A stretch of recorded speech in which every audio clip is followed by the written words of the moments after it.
PSL এর ইতিহাসে সবচেয়ে বড় পরিবর্তনটা অবশেষে বাস্তব হচ্ছে। প্রায় এক দশক ধরে চলা ড্রাফট যুগের অবসান ঘটিয়ে পাকিস্তান সুপার লিগ ফিরছে সেই পুরনো কিন্তু রোমাঞ্চকর নিলাম ব্যবস্থায়। বাড়ছে বাজেট, কমছে খেলোয়াড় ধরে রাখার সুযোগ, বন্ধ হচ্ছে আরটিএম। সব মিলিয়ে বদলে যাচ্ছে পুরো পিএসএল এর চেহারা। নতুন নিয়মে কারা লাভবান হবে, কারা পড়বে চাপে, এই পরিবর্তন কি পিএসএলকে আরও প্রতিদ্বন্দ্বিতামূলক করে তুলবে? চলুন জেনে নিই বিস্তারিত।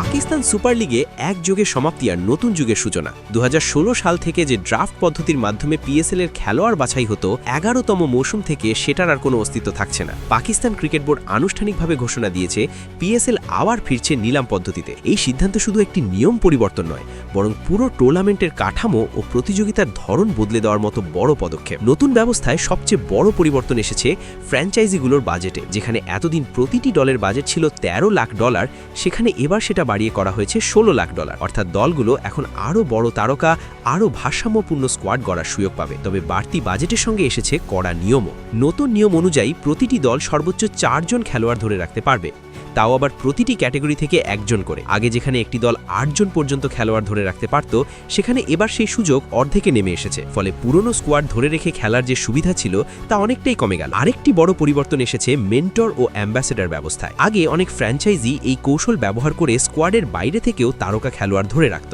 নতুন নিয়মে এই পথ পুরোপুরি বন্ধ। এখন থেকে সব খেলোয়াড়কেই মূল স্কোয়াডের অংশ হিসেবে গণ্য করা হবে। ফলে লুকোনো কোনো সুবিধা আর থাকছে না। সবচেয়ে আলোচিত সিদ্ধান্তগুলোর একটি হলো রাইট টু ম্যাচ বা আরটিএম সুবিধা বাতিল। এতদিন নিলামে কোনো খেলোয়াড় অন্য দল কিনে নিলে তার আগের দল চাইলে একই দামে তাকে ফিরিয়ে নিতে পারত। 2026 সাল থেকে এই সুবিধা আর থাকছে না। অর্থাৎ একবার হাতছাড়া হলে সেই খেলোয়াড় ফেরানোর কোনো শর্টকাট থাকবে না। নতুন মৌসুমে যুক্ত হওয়া 2 নতুন দল হায়দ্রাবাদ ও শিয়ালকোট পাবে বিশেষ সুবিধা। নিলামের আগেই তারা খেলোয়াড় তালিকা থেকে 4 জন করে খেলোয়াড় বেছে নিতে পারবে, যাতে নতুন দল হিসেবেও তারা কিছুটা ভারসাম্য নিয়ে শুরু করতে পারে। এছাড়া প্রতিটি ফ্র্যাঞ্চাইজিকে একটি করে বিদেশি খেলোয়াড় সরাসরি দলে নেওয়ার সুযোগ দেওয়া হচ্ছে। তবে শর্ত একটাই, সেই খেলোয়াড় যেন পিএসএল এর 10ম আসরে অংশ না নিয়ে থাকে। এই নিয়মের মাধ্যমে নতুন মুখ ও নতুন তারকা আনার পথ খুলে দেওয়া হয়েছে। পিএসএল এর 11তম মৌসুম শুরু হবে 26শে মার্চ থেকে।